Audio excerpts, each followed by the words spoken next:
이 시간 하나님께서 우리에게 주신 말씀 신약성경 누가복음 12장 22절에서 31절까지의 말씀입니다.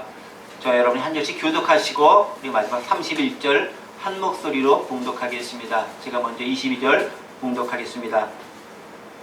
또 제자들에게 이르시되 그러므로 내가 너희에게 이르노니 너희 목숨을 위하여 무엇을 먹을까 몸을 위하여 무엇을 입을까 염려하지 말라.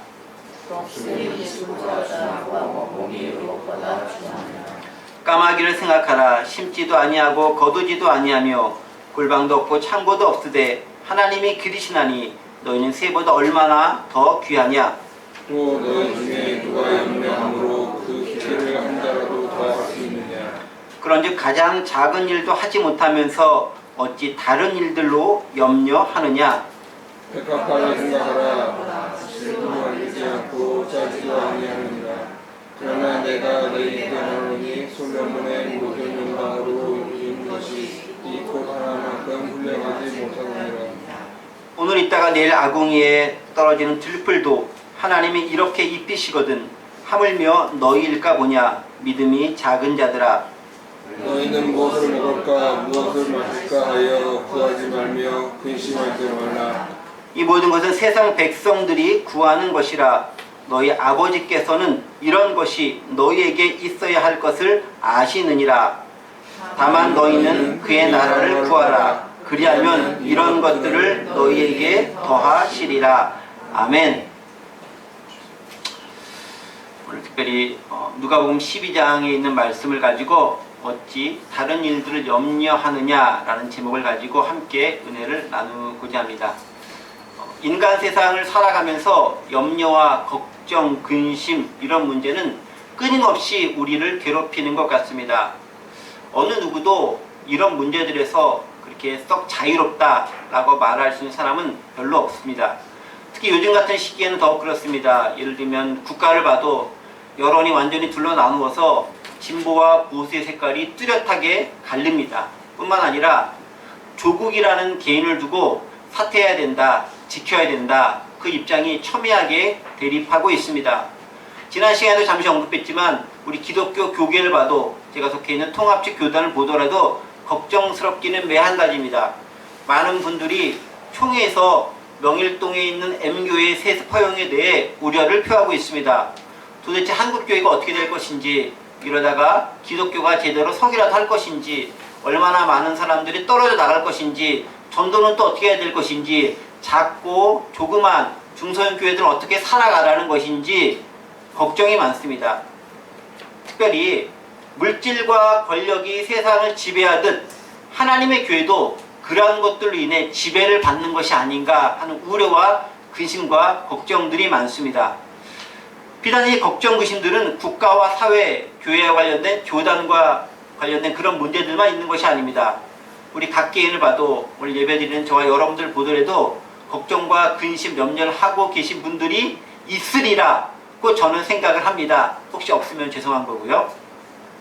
여러 가지 일들과 앞으로 닥칠지도 모르는 일들 때문에 근심, 걱정이 많습니다. 예를 들면 이렇게 취업난이 지속되면 난 어떻게 직장에 취업해서 먹고 살아갈 것인가? 이제 정년 퇴임하고 나면 난 뭘 먹고 살아야 되는 것인가? 우리 자녀들 이제 커가고 있고 결혼도 해야 되는데 그 비용 어떻게 마련해야 되는 것인가? 갑자기 심한 질병이라도 걸리면 그 뒷감당 도대체 누가 해야 하나? 우리 아이들 잘 자라고 결혼은 제대로 할 것인가? 이런 걱정과 근심은 해도 끝이 없이 계속 지속됩니다. 그런데 더 답답한 문제 뭐냐면 그렇게 걱정 열심히 해도 답도 없다는 거예요. 답이라도 있으면 좋겠는데 별로 답이 안 보인다는데 문제가 있습니다. 북악하는 교회는 어떨까요? 북악하는 커뮤니티, 우리 공동체, 3년 사역하고 있는 우리 공동체는 어떨까요? 제가 가만히 생각해보니까 우리도 걱정할 건 투성이에요. 예를 들면 지금까지 은혜로 참 잘 지내왔습니다. 우리 얼마 전에 이렇게 만 창립 2주년 감사 예배 잘 드렸는데 지금까지 은혜로 별 문제 없이 잘 지내온 것 같아요. 그럭저럭 사람들도 많이 모였고 이렇게 예배드리는 분들도 계시고 하나님께 나아가고 지역사회 가운데 소문도 좀 나고 여러 가지 잘 감당하고 있고 우리가 아는 것보다 다른 곳에 훨씬 더 우리를 좋게 보고 있는 모습들이 분명히 있습니다. 그러나 이제 12월 지나가고 내년에 넘어가게 되면 이제 3년째가 접어듭니다. 그럼에도 여전히 이런 걱정도 들어요. 아, 출석하는 성도들 이거 가지고 도대체 우리가 내년 이후부터 먹고 살아갈 수 있을까? 출석률도 갈수록 저조해져 가는데 또 어떻게 된 것일까? 온다고 하고서 못 오는 사람들 많아지는데 이거 어떻게 되는 것일까? 그런 걱정들 합니다. 제대로 잘 양육해야 되는데 여전히 그 모습인 것 같고 제 스스로에 대한 자책감이 들기도 합니다. 월세는 앞으로 제대로 감당할 수 있을까? 지역사회에서 의미 있는 역할을 감당한다고 하지만 생존 자체를 걱정해야 될 문제가 내년대로 닥치는 것이 아닐까? 이 공간 나름대로 좀 좁아 보이는데 어떻게 다른 대안은 없었을까? 당장 내년에 후원금이라도 끊기면 또 우리 어떻게 살아야 되는가? 사람들에게 과연 소망을 주고 희망을 주는 대한 공동체로서 선교적 교회로서의 모델을 잘 자림해가고 있는 것인가? 역시 끝이 없는 계속된 질문들, 걱정들, 근심들 하기 시작하면은 꼬리에 꼬리를 물고 안 끝나는 질문들과 그로 말하면 걱정과 근심이 우리 가운데 다가오고 있다는 거예요. 여전히 당장 어떻게 할 수 있는 것도 없고 답도 없고 그 가운데 있으면 마음만 답답하고 상하고 괴로울 뿐입니다. 여러분들 제가 지금 말씀드린 것들에 대한 뚜렷한 해결책 가지고 계십니까? 있으면 저한테 개인적으로 찾아와서 얘기해 주시면 제가 여러분들에게 상 좀 드릴게요. 자, 그러면 여러분들은 저를 포함한 여러분들이에요. 그런 상황에 맞닥뜨리면 어떻게 이 문제를 해결해 나가고 계십니까? 또 해결해 나갈 계획이십니까? 걱정 없는 편안한 사회, 국가, 가정, 교회 그렇게 만들고 그런 곳에서 살고 싶지만 그렇지 못한 현실에서 이 걱정과 근심, 염려가 가득한 현실을 잘 살아나갈 방법 있을까요? 없을까요? 잘 모르겠죠? 없다고 생각하고 단언하는 분도 계시고 있을 거야 라고 하는 분도 계시고 그리고 저 목사가 앞에서 설교하는 건 뭔가 해답을 가지고 있으니까 말하는 것이 아닐까라는 일만의 기대감을 가지고 혹시 뭘까? 라고 이렇게 보는 분들도 계시리라 믿습니다. 전인권이라고 하는 가수 아시죠? 뭐 말도 많았던 가수긴 하지만 한국 락에서 상당히 중요한 포션을 차지했던 그런 분임에 틀림이 없습니다. 이분의 에세이 제목이기도 하고 히트곡이기도 한 노래가 있습니다. 제목이 걱정 말아요 그대라는 곡입니다. 제가 노래를 부르고 싶지만 부르면은 무리가 일 것 같아서 부르진 않고요. 가사만 좀 읽어드릴 텐데 이 곡이 원래 응답하라 1988에서도 리메이크 곡으로 사용되었기 때문에 아주 유명해진 그런 곡이기도 합니다. 가사가 이렇습니다. 그대여 아무 걱정하지 말아요. 우리 함께 노래합시다. 그대 아픈 기억들 모두 그대여 그대 가슴 깊이 묻어버리고 지나가는 것은 지나간 대로 그런 의미가 있죠. 떠난 이에게 노래하세요. 후회 없이 사랑했노라 말해요. 그대는 너무 힘든 일이 많았죠. 새로움을 잃어버렸죠. 그대 힘든 얘기들 모두 그대여 그대 탓으로 훌훌 털어버리고 지나간 것은 지나간 대로 그런 의미가 있죠. 우리 다 함께 노래합시다. 후회 없이 꿈을 꾸었다 말해요. 꼭 뭐 아멘하고 싶은 생각 들지 않습니까? 제가 노래를 부르지 못했지만 나름대로 음료를 좀 살려서 읽었는데 이게 시니까 가사니까 좋잖아요. 우리를 위로해주고 있잖아요. 그렇죠? 과거 힘들고 어려운 삶인데 걱정했어? 후회하지 마. 그거 후회한다 해결되는 거 없어. 지금 열심히 잘 살아 라고 이야기합니다. 이 노래를 통해서 전인권은 걱정 많은 이 세상에 살면서 걱정에 파묻히지 말고 지나간 과거 잊고 현재를 사랑하며 살자고 그렇게 제안하고 있습니다. 사실 그렇죠. 과거에 얽매이는 것 별로 좋은 것 바람직한 것 아닙니다. 지금 당장 과거 바꿀 수 없습니다. 후회해야 소용없습니다. 그런 의미에서 이 가사 저는 참 마음에 듭니다. 성경에 나오는 구절은 아니지만 나름대로 위로해 줄 수 있는 좋은 가사가 생각되고 멜로디도 좋고 목소리도 구수해서 좋고 또 응답하라 1988과 더불어 나오는 그 배경음악도 무척 듣기 좋았던 걸로 기억합니다. 과거 잘못했던 것 너무 후회하지 말고 현재를 긍정하며 열심히 사랑하며 살아가자는 메시지 참 좋습니다. 그런데 문제는 뭐냐면 우리의 걱정과 근심은 사실은 과거에 대한 후회보다는 앞으로 닥쳐올 미래, 어찌 될지 알지 못하는 미래에 대한 걱정과 근심이 훨씬 많다는 데 있어요. 과거에 잘못했던 것 후회하는 거 안 하고 딱 접고 그래 이제 열심히 살자고 살아가면 돼요. 그런데 미래에 대한 문제는 또 다른 거잖아요. 과거는 지나갔으니까 지나갔다라고 선언해버리면 되는데 미래는 앞으로 오지 않은 거니까 어찌 될지 모르는 거예요. 그게 우리로 하여금 고민하고 힘들게 하고 근심하게 만드는 거예요. 한 치 앞도 내다볼 수 없는 인간의 육체적, 물리적, 생체적 한계 때문에 힘들어한다라는 거예요. 앞으로 닥칠 일 혹은 닥칠지도 모르는 바로 그 일로 인해 걱정하고 근심하는 경우가 많습니다. 그러면 우리 이것을 어떻게 대처해야 할 것인가 라는 겁니다. 방법은 없을까요? 우리는 종종 미래에 닥칠 어려움들에 대해서 그 염려와 걱정을 붙들어 매기 위해서 여러분 근심, 걱정 그 인형이라는 거 있는 거 아세요? 보험회사에서 만든 거잖아요. 네, 그 인형을 통해서 얘한테 걱정 인형에게 맡겨두고 당신 열심히 즐겁게 사세요 라고 하는 보험 광고를 본 적 있을 것입니다. 없어요? 텔레비전 나오는데 있습니다. 그런데 여러분 아시겠지? 보험이라는 게 뭐예요? 보험이라는 게 우리의 염려를 없애준다고 하지만 실제로는 그렇지 않아요. 본질적인 염려는 절대 없어지지 못해요. 예를 들면 생명보험. 생명보험이 뭐 하는 거죠? 생명보험을 들면 내 생명을 지켜줘요?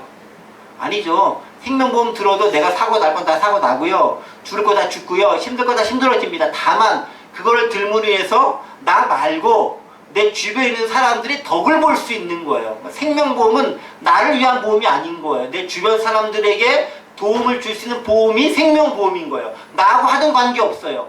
그러나 이런 건 좀 관계 있죠. 질병이나 재난과 관계된 보험들은 혹 내가 다쳤을 때 치료하거나 어떤 걸 회복할 때 도움을 줄 수도 있습니다. 의료나 사고에 관련된 보험은 직접적인 나의 상태에 문제가 생겼을 때 도움을 줍니다. 그런데 그 도움이라는 것이 아까도 말씀드렸던 것처럼 사고를 안 당하게 한다거나 사고를 없이 한다거나 그런 문제가 아니다라는 거예요. 여전히 사고는 당하고 여전히 힘든 일은 생기고 여전히 예기치 못한 일은 발생합니다. 문제는 뭐예요? 사고가 난 일 수습하는 데 도움이 될 거다라는 의미에서 보험을 드는 거예요. 그리고 그 대부분의 보험에 대한 관련된 것은 무엇으로 우리에게 보상됩니까? 경제적인 것으로 보상이 됩니다. 소위 말해서 보험금 타게 된다는 거예요. 보험금. 그게 정말 자본주의적인 거죠. 돈이면 다 되는 세상에서 돈으로 우리의 걱정과 근심을 붙잡아 두려고 하는 그 섭리와 그 속성이 이 가운데서 녹아 들어가 있는 거예요. 자본주의 사회는 돈이 모든 것을 가능하게 하기 때문에 그 돈으로 편리를 누리며 해결책을 마련해 보도록 우리를 유인하고 있고 우리를 유혹하고 있습니다. 이 말은 다른 한편 생각하면 이런 거예요. 돈이 있으면 별로 염려할 것이 없다는 생각으로까지 나아가도록 우리를 이끌어준다는 거예요. 그런데 돈이 많다고 해서 꼭 문제가 안 생기느냐? 그게 아니에요. 돈이 많으면 문제가 생겼을 때 해결할 수 있는 가능성이 조금 높아지긴 하지만 그게 완벽하게 100% 그 문제를 예방하지도 않고 해결할 수 있는 치료책이 되는 것도 아닙니다. 사실 많은 부분이 돈이 있으면 해결이 돼요. 왜? 돈이라는 것은, 경제력이라는 것은 인간 삶에서 무척 중요한 부분을 차지하고 있기 때문에 그렇습니다. 그러나 그것이 완전히 해결될 수 있는 부분은 아니다라는 거예요. 그런데도 불구하고 많은 부분들이 그것을 통해서 우리의 문제를 해결하려고 유혹하고 우리는 그것이 옳다, 맞다라고 인정하면서 살아가고 있습니다. 그게 이 세상을 살아가는 작동 원리고 이 세상이 돌아가고 있는 경제 원리다라는 거예요. 그런데 현재만 그럴까요? 예수님께서 살아계셨던 한 2000년쯤 전에는 어땠을까요? 그때는 안 그랬을까요? 그때도 역시 똑같다라는 거예요. 2000년 전에 사셨던 그분들이나 지금 이 시대를 살고 있는 우리나 그리고 2000년도 더 전에 아브라함이나 모세 시대 때 살았던 분들도 역시 마찬가지로 그런 고민, 걱정, 근심 그리고 돈으로 뭔가를 해결해 보려는 그 당시에 이제 화폐라는 게 없었으니까 다른 물물견의 가치가 있는 그런 것들로 해결해 보려는 노력들이 여전히 있었다라는 거예요. 결국 뭐겠습니까? 경제 문제가 가장 큰 관심사로 우리의 걱정과 근심을 해결할 수 있는 대안으로 자리매김했다라는 거예요. 오늘 본문에 대한 내용을 조금 들어가 보겠습니다. 이 정도 사전 지식을 가지고. 오늘 본문 내용을 좀 보면서 잠깐 좀 생각해 봐야 될 것이 있습니다. 오늘 본문은 사실 누가복음 12장 22절부터 32절까지 말씀이지만 이 부분은 정확히 얘기하면 누가복음 12장 13절부터 21절까지의 내용을 사전 배경으로 해서 이 이야기가 등장하게 되는 겁니다. 그러면 앞부분에 대한 내용이 뭐냐? 앞부분 내용, 즉 13절부터 내용을 쭉 보면 이런 내용이 나오는 거예요. 어떤 한 사람이 나와서 예수님께 질문을 하는 것으로 시작됩니다. 13절 말씀 보면 이렇게 기록되어 있죠? 13절 떴습니다. 무리 중에 한 사람이 이르되 선생님, 내 형을 명하여 유산을 나와 나누게 하소서 라고 하는 질문을 합니다. 이게 무슨 질문이냐면은 예수님께서 열심히 말씀 전하니까 어떤 사람이 딱 나와가지고 주님, 당신 보니까 재판장 탁월하신 분 같아요. 그런데 내가 지금 형이랑 같이 재산 분배에 대해서 소송할 거리가 생겼는데 이 형이 그냥 나한테 뭘 안 주려고 해요. 당신께서 좀 명하사 좀 재산을 좀 분배하게 해달라고 말씀해 주세요 라고 얘기합니다. 무슨 문제예요? 돈 문제인 거예요. 재산 분배에 대한 문제 가지고 분쟁이 생겼으니 좀 해결해 달라고 요청을 합니다. 경제 문제를 들고 나오는 거예요. 언제? 2000년쯤 전에 여전히 경제 문제 그대로 들고 나옵니다. 지금 똑같이 이 문제 그대로 자리 잡고 있습니다. 그런데 핵심은 경제 문제인데 이 경제 문제를 유발하게 되는 그 기저에 정말 핵심적인 키포인트가 있습니다. 그게 뭐냐면은 15절에 그 말씀이 기록되어 있습니다. 이런 문제점을 가지고 나오니까 예수님께서 한 가지 한마디를 딱 던지는 말씀이 있는데 그게 누가복음 12장 15절 말씀입니다. 뭐라고 기록되어 있습니까? 그들에게 이르시되 삼가 모든 탐심을 물리치라. 사람의 생명이 그 소유에 넉넉한 데 있지 아니하리라 하시고 라고 대답합니다. 핵심 뭐예요? 경제 문제 핵심은 또 뭐라고 예수님께서 보신 거죠? 탐심에 있다라는 거예요. 탐심.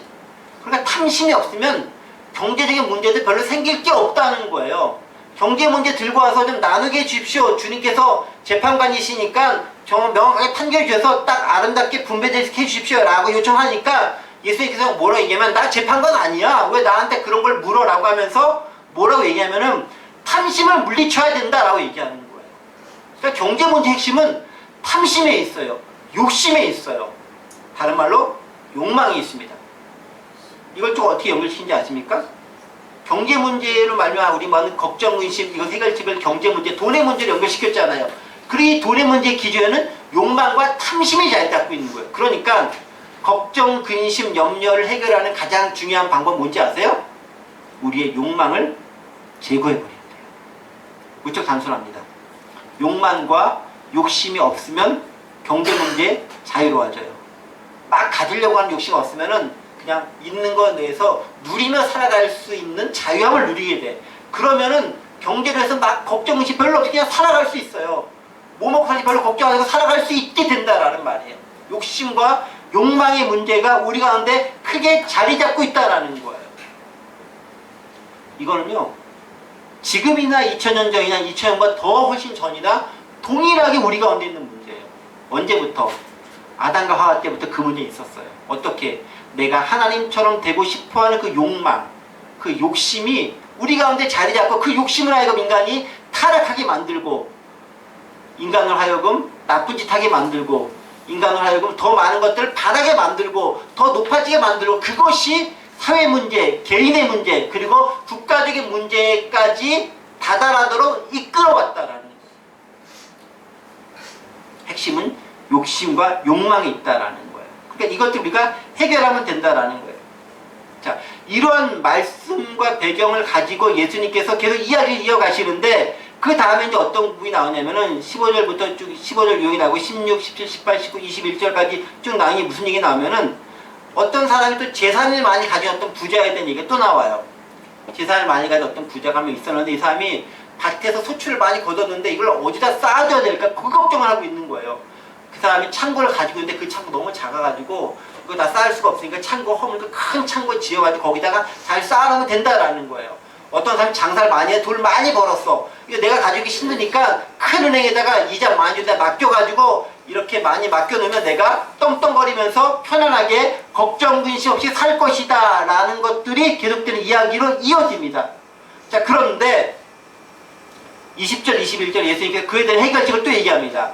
20절 21절 이렇게 돼 있죠. 하나님이 이르시되 어리석은 자여 올 밤에 내 영혼을 도로 찾으리니 그러면 내 준비한 것이 누구의 것이 되겠느냐 하셨으니 자기를 위하여 재물을 쌓아두고 하나님께 대하여 부여하지 못한 자가 이와 같으니라 라고 얘기합니다.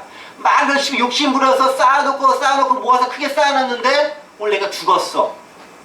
그러면 그거 뭐 할 때 쓸모 있겠느냐 라고 반문하시면서 핵심은 쌓아놓는 게 있는 게 아니라 네 욕심을 버리고 그것들을 나를 위해서가 아니라 하나님을 위해서 쌓아놓는 그게 훨씬 더 중요하다고 우리에게 이야기하고 있어요. 네가 가지고 있는 욕심과 욕망을 좀 버리고 이 세상 재물을 축적하려고 하는 경제적인 것을 뭔가 하려고 하는 돈을 쌓으려고 하는 그 욕망을 버리고 하나님을 위해서 대신 쌓아라라는 거예요. 그게 어떤 거겠어요? 나눠주고 내 것을 퍼주고 같이 공유하고 더불어 살아갈 수 있는 삶을 살아라라는 거예요. 그게 우리에게 욕심과 욕망을 이겨낼 수 있는 방법이라고 주님께서는 이야기하고 있습니다. 그러면서 오늘 본문으로 넘어가는 거예요. 어떤 본문이요? 염려 많이 하는데 니네 염려가 얼마나 쓸데없는 염려인지 내가 좀 보여줄게 라고 하면서 오늘 본문 22절부터 31절의 말씀이 나온 거예요. 어떤 말씀 나옵니까? 여러분 오늘 본문을 가만히 보세요.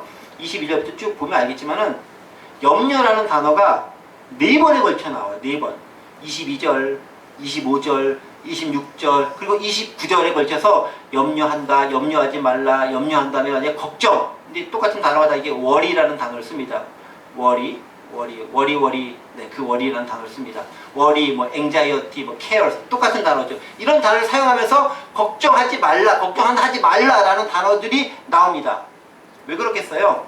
그 시절에 그 많은 고민과 걱정이 있었던 그 사람들의 문제가 예수님께서 동일하게 있고 여전히 욕망의 문제를 해결하지 못하면 이 걱정과 근심으로 우리 가운데 가득 차게 된다는 거예요. 그런데 너희가 해결할 수 있느냐? 해결 못한다라는 거예요. 그 예를 어떻게 들으냐? 아주 사소한 걸 가지고 얘기해 드려요. 뭐 너 걱정한다고 네 머리털 자라게 할 수 있어? 없잖아. 너 걱정한다고 너 뭐 입는 거 먹는 거 다 해결할 수 있어? 없잖아. 그런데 아무 걱정 없이 살고 있는 저 들풀의 새를 봐, 저기 들풀의 저 공중의 새를 봐, 들꽃을 봐, 하나님이 입히시고 먹이시다 하잖아. 걱정한다고 해결되는 게 아니야. 하나님께서 보시기에 꼭 필요한 건 뭔지 다 알고 계셔. 그런 것들에 대해서 걱정하지 말고 정말 필요한 걸 해라고 이야기합니다. 무슨 얘기인지 아세요? 경제적인 걸로 너무 걱정하지 말라는 거예요. 여러분들에게 던지는 메시지가 아니라 저한테 던지는 메시지인 거예요. 앞으로 부학은 어떻게 될지 너무 걱정하지 말라 라고 던지는 메시지가 이 가운데 포함되어져 있는 거예요. 그래도 여전히 저는 걱정하겠죠. 인간이니까. 이렇게 설교를 하면서도 제가 못된 사람이에요. 그런데 보세요. 지금 이제 22절부터 나오는 이 걱정하지 말라라고 돈과 관련된 문제를 얘기하는 것과 아까 지지골전하죠. 아까 11절부터 쭉 그 21절까지 나왔던 것과 차이점이 있어요. 무슨 차이점이냐면 앞부분에서는 너무 많은 것을 가져서 걱정하는 것이 나오는 거예요. 너무 많이 가져서 쌓아놓을 데가 없습니다. 우리 형이 많이 가졌는데 좀 많이 가지고 나눠주게 해서 이게 걱정하는 거예요. 그런데 오늘 본문은 뭐냐면 너무 없어서 걱정하는 거예요. 차이가 보이는 거죠. 예를 들면 뭐 먹을까? 뭐 입을까? 이게 많은 것 중에서 옵션 하나 선택한다. 그 문제가 아니라는 거 알고 계시죠? 제가 지난번에 말씀드렸거든요. 여기는 뭐냐면 하루 벌어 하루 먹고 사는 사람들이 있는데 이 사람들은 오늘 뭐 먹지? 이게 뭐냐면 내가 오늘 일 나가지 못하면 굶어 죽게 되는데 오늘 어떻게 살아야 되지? 생존에 대한 걱정을 하는 거예요. 그러니까 좀 먹고 살만한 것이라도 있었으면 좋겠다라는 걸 걱정하는 사람들에게 예수님께서 하신 말씀이라는 거예요. 그러니까 돈이 너무 많은 사람도 걱정하지만 너무 없는 사람도 여전히 걱정하는 거예요. 많아도 걱정, 없어도 걱정인 거예요. 그 돈의 문제는요, 있으나 없으나 다 걱정인 거예요. 그렇지 않아요? 많으면 많은 대로, 없으면 없는 대로 둘 다 걱정하고 있어요. 그 예수님께서 통틀어 보시면서 네가 많으면 많다 걱정하고 욕망 때문에 그 문제 고민하고 있지만 없으면 없다고 제발 사람답게만 살아갈 수 있도록 걱정하고 있지만 그거 다 쓰잘데기 없는 거라는 거예요. 그러면서 해결책을 제시하는 거예요. 니네가 걱정하고 있는 그거 걱정은 해결되는 거 아무것도 없다라는 거예요. 예수님의 해법은 뭐냐면 염려한다고 걱정한다고 돈 문제, 생존 문제 해결되지 않는다라는 거예요. 염려한다고 키를 키울 수도 없고 머리털을 나게 할 수도 없다라는 거예요. 그럼 뭐가 있어야 되느냐? 하나님의 은혜가 있어야 된다라고 이야기하는 거예요. 공중의 새들, 들의 들풀들 하나님의 은혜로 그들이 아름답게 살아가고 있지 않느냐라고 우리에게 이야기해주고 있는 거예요. 계속해서 좀 보도록 하겠습니다. 여러분 보세요. 22절부터 29절까지 나온 내용들 딱 보시면은 이런 내용들이에요. 뭐 먹을까 마실까 뭐 그런 내용들, 키를 얼마나 자라게 할까 못 자라게 할까 이런 얘기들, 뭐 그런 얘기들. 근데 하나님께서는 다 아름답게 키우고 이쁘고 그들을 살아갈 수 있도록 만들어 주신다라고 이야기하고 있습니다. 그런데 주님께서 보시기에 이 모든 걱정하는 것들을 딱 보니까 이것들은 세상 사람들이 걱정하고 있는 것이라는 거예요. 세상 사람들은 하나님과 관계없이 사는 사람들인 거잖아요. 그렇죠? 그래서 예수님을 믿지 않는 사람을 세상 사람들이라고 이분도 얘기할 수 있어요. 하나님 없이 사는 사람들 그런 걱정하는 거예요. 뭐 먹을까 마실까 입을까 돈이 많아도 걱정 없어도 걱정 둘 다 걱정이에요. 용남을 그대로 가지고 있으니까. 그러면 예수님을 믿는 사람들은 어떻게 해야 될까요? 자, 여기 앉아 계신 분들 대부분의 분들이 예수님을 잘 믿는 분이라고 저는 믿고 있습니다. 일부 아니는 분들 계실 수 있겠고요. 자, 여러분들 걱정해요 안 해요? 아, 예수님 믿으면 걱정 안 해야지. 지금 예수님께서 그거 지금 꾸짖는 거예요. 뭐라고 꾸짖는 건지 아십니까? 30절 말씀. 정확히 얘기하면 29절 3절 말씀 같이 한번 볼게요. 너희는 무엇을 먹을까 무엇을 마실까요? 구하지 말고 근심하지 말라. 29절 30절 보세요. 이 모든 것은 누가 구하는 것이라? 세상 사람들이 구하는 것이라. 너희 아버지께서 이런 것이 너에게 있어야 할 줄을 아시느니라 라고 얘기합니다. 무슨 얘기예요? 우리가 뭐 먹을까 마실까 아까 충분히 얘기했었던 돈이 있거나 없거나 욕망으로 말미암아 내는 그 문제들 많은 것들이 누가 걱정하는 거라고요? 원래는 예수님 없이 살아가는 사람들이 걱정하는 거다라고 얘기하는 거예요. 그런데 여러분 예수님 이씨 살아가잖아요. 없이가 아니라. 근데도 걱정하잖아요. 예수님 왜 이 얘기했어요? 이거는 원래 예수님 없이 살아가는 하나님 모르는 사람들 걱정해야 되는 건데 왜 니네가 이것들도 걱정하고 있느냐라는 거예요. 그 말은 뭐냐면 여전히 예수님 믿으면서도 하나님의 백성이라고 하면서도 하나님의 자녀라고 하면서 여전히 걱정, 근심, 그 인연 가지고 살아가고 있다라는 거예요. 그 현실을 보면서 예수님께서 답답해서 제발 그런 걸로 인해 걱정하지 마라고 얘기하는 거예요. 그런 거 내가 다 해결해 줄게. 내가 하나님 아버지인데 니네 특별히 내 자녀들이잖아. 나 안 믿는 사람은 자녀 아니니까 걱정한다고 쳐. 너는 나를 하나님 아버지로 둔 그런 자녀들이잖아. 그런데 왜 걱정해? 30절에 내가 다 안다라는 거예요. 네가 뭐가 필요한지 아는데 왜 걱정하냐라고 얘기합니다. 그래도 우린 걱정해요 안 해요? 걱정하잖아요. 그래서 주시는 말씀이 뭐냐면 빌립보서에 있는 말씀을 우리에게 주십니다. 빌립보서 4장 6절과 7절에 보면은 이런 근심 걱정하는 사람들에게 어떻게 해야 되는 것인가를 우리에게 얘기해 주고 있습니다. 빌립보서 4장 6절과 7절에 있는 말씀 우리 같이 함께 읽어보겠습니다. 시작. 아무것도 염려하지 말고 다만 모든 일에 기도와 간구로 너희 구할 것을 감사함으로 하나님께 아뢰라. 그리하면 모든 지각에 뛰어나 하나님의 평강이 그래서 예수 안에서 너희 마음과 생각을 지키시리라. 아멘. 이 말씀은 누구에게 주시는 말씀?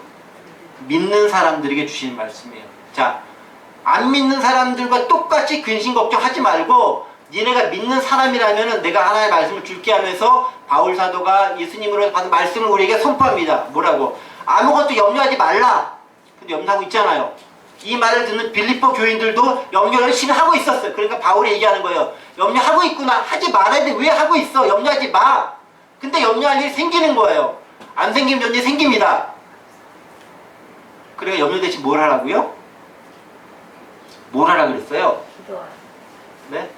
아무 염려하지 마. 모든 일에 기도와 간구로 너희 걸 하나님께 아뢰라. 그러니까 염려 대신 할 걸 답을 찾았죠. 뭡니까?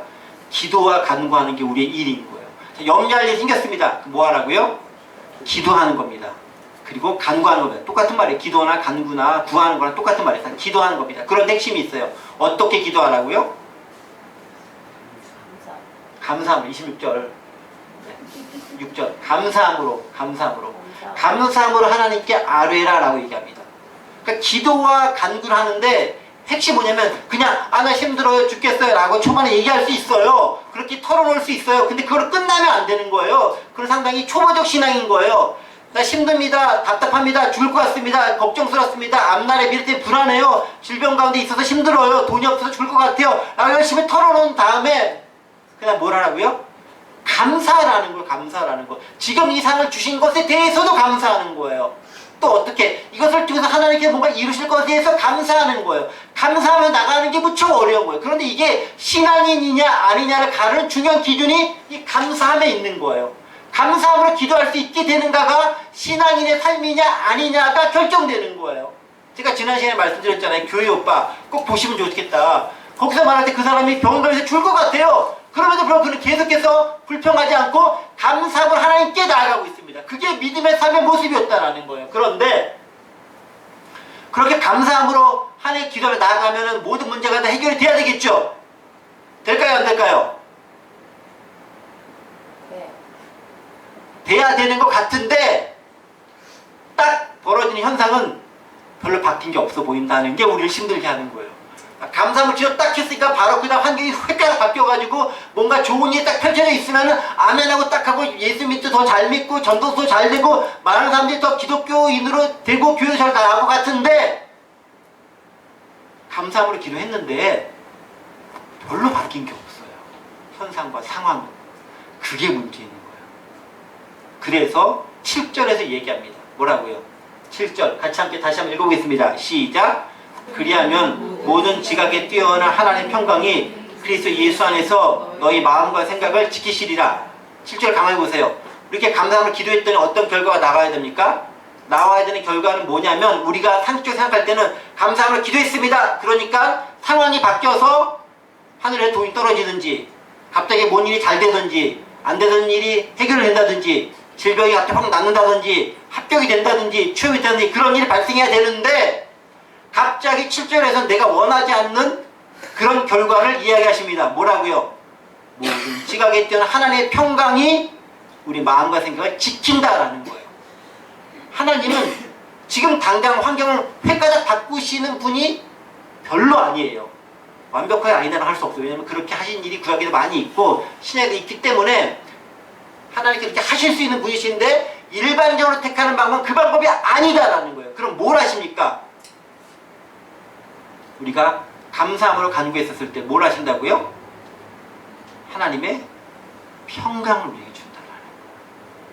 그래서 믿음의 사람들이 하나님께 역사하신 일을 알 수 있는 가장 중요한 방법이 뭐냐면은 아무리 힘들고 어렵고 소란스럽고 고통스러운 상황이 있다 할지라도 내 마음에 주님의 평강이 있느냐의 여부가 무척 중요하다. 힘들어도 고통스러워도 괴로워도 환경은 바뀌지 않아도 내 가운데 평강이 있는가가 무척 중요합니다. 하나님께서 함께 하시고 내 기도를 들으셨는가 여부는 하나님의 평강으로 우리에게 함께 하심을 통해서 나타내 주시고 확실하게 알게 해주시기 때문에 그렇다는 거예요. 그런데 그 평강이 무엇을 지배하느냐 아십니까? 뭐라 그랬죠? 뭘 지킨다 그랬습니까? 너희 마음과 생각을 지킨다라고 했습니다. 우리의 환경을 바꾼다라고 얘기하지 않고 우리의 마음과 생각을 지킨다라고 얘기하고 있습니다. 우리의 하트와 우리의 마인드를 바꾸고 보호해 주신다라는. 그러니까 이거예요.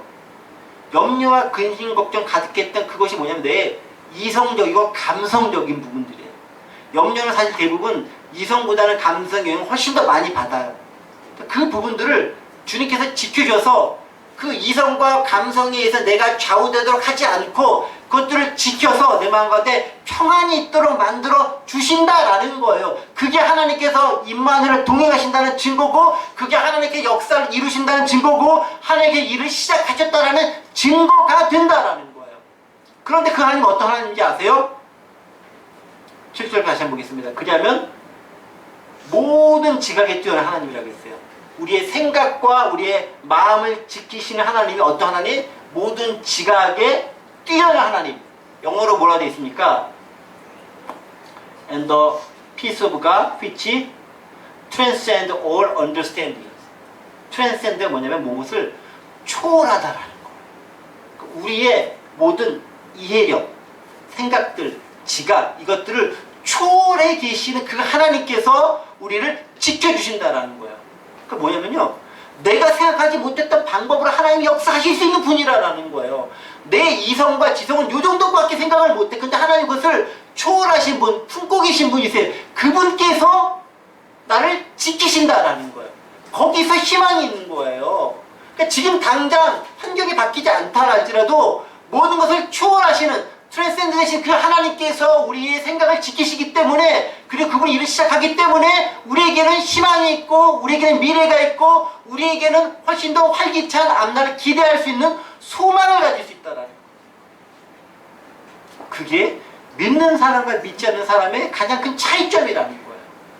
그러니까 근심 걱정하면서 오늘 뭐 먹지 뭐 입지 어떻게 사는 이거 걱정하는 것은, 돈이 있거나 걱정하는 것은 일반적인 세상 사람들의 걱정인 거예요. 믿는 사람은 달라야지. 어떻게 하나님의 평강이, 모든 것을 지가 뛰어난 하나님의 평강이 나를 지배하면서 평안한 마음을, 비록 상황과 형편 어렵더라도 가지고 지내며 하루를 살아가는 그 삶이 하나님과 동행하는 삶이고 근심 걱정에서 자유로워지는 삶이다라는 거예요.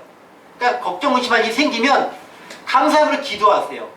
그래서 하나님께서 평안을 주십니다. 어떤 하나님이, 모든 지각에 뛰어난 하나님이 평안을 주시면 하나님께 나와 함께하고 계신다라는 것을 알 수 있고 그 증거가 되고 그 하나님께서 내 가운데서 일을 시작하셨다라는 겁니다. 그러면 이제 우리가 해야 될 중요한 한 가지가 났습니다. 우리 성찬식도 해야 되는데 제가 설교가 길어졌어요. 빨리 끝내려고 했는데 사실 뭐가 있습니까? 그 평강을 주시면 난 가만히 아무것도 안 하고 있어요? 평강 주셨으니까 룰루랄라 아싸 놀자 이겁니까? 누가복음 12장 31절 말씀 뭐라고 되어 있습니까? 세상 사람들 그런 걱정하는데 너희 그거 하지 말고 네가 해야 될 거 딱 하나 있어. 31절 같이 함께 읽어보겠습니다. 시작. 다만 너희는 그의 나라를 구하라. 그리하면 이런 것들을 너희에게 더하시리라. 아멘. 뭘 구하라고요? 그의 나라, 하나님의 나라를 구하는 일에 매진하라라는 거예요. 그러니까 이거예요. 걱정 의심할 일이 딱 있어요. 특히 미래에 대한 걱정 의심할 일이 많이 생겨요. 사회학 조사에 의하면 이거 중에서 93%는 안 해도 되는 걱정이 괜히 하는 거예요. 미리 앞당겨서 하는 거예요. 사실 왜 어떨지 모르니까, 내가 컨트롤할 수 없으니까. 이것 때문에 걱정하지 말고 뭘 하라는 거예요. 지금 현재 네가 하나님의 나라를 위해서 뭘 할 수 있는지 그거 열심히 하라는 거예요. 말씀은요, 하나님의 나라를 구하라라고 했잖아요. 그 말은 뭐냐면 내가 죽어서 가게 될 거 하나님 나라 딱 믿고 지금 이 땅을 내 맘대로 살아라, 그게 아니에요. 우리의 많은 신앙은 너무 내세적인 신앙에만 경도돼 있어. 그래서 나 예수 믿었으니까 난 끝이야, 죽고 천당 가, 그러니까 내 맘대로 내 삶 살아야 돼, 이게 아니라 성경에서 예수에게 얘기하는 뭐냐면은 천국이 가까이 왔으니 라고 얘기합니다. 회개하고 복을 믿어라. 지금 천국이 가까워 왔으니까 지금 그에 합당한 삶을 살아라라는 거예요. 예수님은 계속 뭘 얘기하면은 천국은 이미 니네 가운데 있어. 그거 누리면서 만들면서 살아라라고 얘기하는데, 우리의 신앙은 그거 관계없고요. 난 죽어서 천국 갈 거니까 지금은 그냥 내 맘대로 살래요라고 살아가는 거예요. 그러니까 뭐가 되냐면 여전히 세상 사람과 똑같이 이 걱정 저 걱정 근심 걱정 가운데 살아가는 거예요. 그런데 하나님께서 우리에게 말씀해 주신, 예수님께서 이 땅에 오시면서 우리에게 위임해 주신 그 사명을 감당하다 보면 그게 뭐예요? 하나님의 나라 이 땅 가운데 이루는데 헌신하는 삶을 살다 보면 자연스럽게 아주 기본적인 먹고 마시는 의식주와 관계는 가장 기본적인 것까지도 이게 꼭 있어야 되는 주님께서 아시기 때문에 지켜주신다라는 거예요. 그게 복음 아니겠습니까? 자, 우리는 이 땅에 하나님의 나라를 건설하기 위해서, 하나님의 나라를 완수하기 위해서 거기에 매진하는 삶을 살아야 되는 거예요.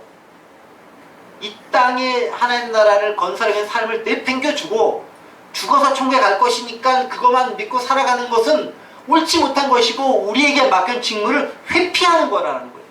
그러니까 죽어서 천국을 안 간다는 게 아니라 그때 가서 자연스레 가게 되니까 그때 맡겨두면 돼. 다만 내가 지금 이 땅에 발붙이고 살아가는 동안에 해야 할 일이 있어요. 그게 뭐예요? 하나님의 나라를 추구하면서 그것을 간구하면서 이루면서 그 삶을 살아야 된다는 거예요. 그런데 많은 아주 보수적인 곳에서는 그것에 대해서 별로 얘기하지 않아요. 이 땅에 하나님 나라 이루어지는 것에 대해서는 얘기하지 않아요. 나는 죽어서 갈 거니까 이 땅은 내 마음대로 살게. 쓰라게 마치 그대로 살게라고 얘기하는 거예요. 그게 잘못되다.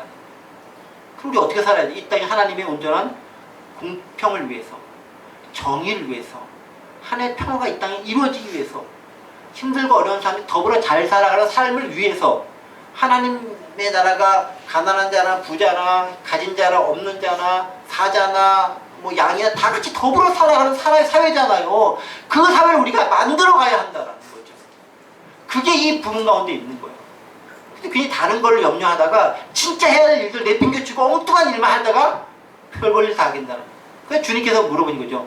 너희는 어찌해서 다른 일들로 염려하느냐? 그거 염려하지 마. 하나님께 알아서 채워줘. 니네가 진짜 해야 될 일이 있어. 그것은 하나님 나라를 위해서 헌신하는 삶을 살아가는 거야 라고 우리에게 이야기하고 있습니다.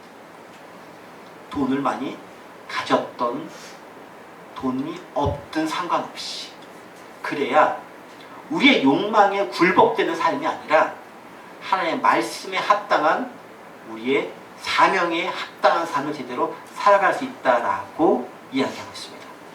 말씀을 정리합니다. 여러분, 염려한다고 우리 상황은 바뀌지 않아요. 환경 확 바뀌지 않습니다. 염려할 때 뭐 해야 됩니까? 기도와 간구해야 됩니다. 감사함을 하는 겁니다. 그렇다고 해도 눈에 확 바뀌지 않아요. 다만 하나님의 평강이 우리를 지키십니다. 그게 하나님이 일하신다는 증거입니다. 그런 마음 우리가 하나님 나라에 매진해 나갈 때 세상은 조금씩 바뀌어가고 어느 순간 나도 모르는 사이에 바뀌어진 그 세상을 우리가 만들어가고 발견해 나갈 수 있습니다. 그게 하나님의 뜻 가운데 살아가는 사람이 가질 수 있는 특권이자 의무인 거예요. 그런 사람들 하나님께서 알아서 채워주시는 거예요. 주세요 해서 얻는 것이 아니라 알아서 하나님께서 채워주시는 겁니다. 이게 은혜로 살아가는 방법이라는 거예요. 바로 그렇게 다른 일들로 염려하지 말고 먼저 하나님의 나라를 구하는 삶, 믿음을 가지고 세상을 살아가는 삶, 하나님의 자녀에 합당한 삶을 살아나갈 수 있는 저와 여러분들 되시기를 간절히 원합니다.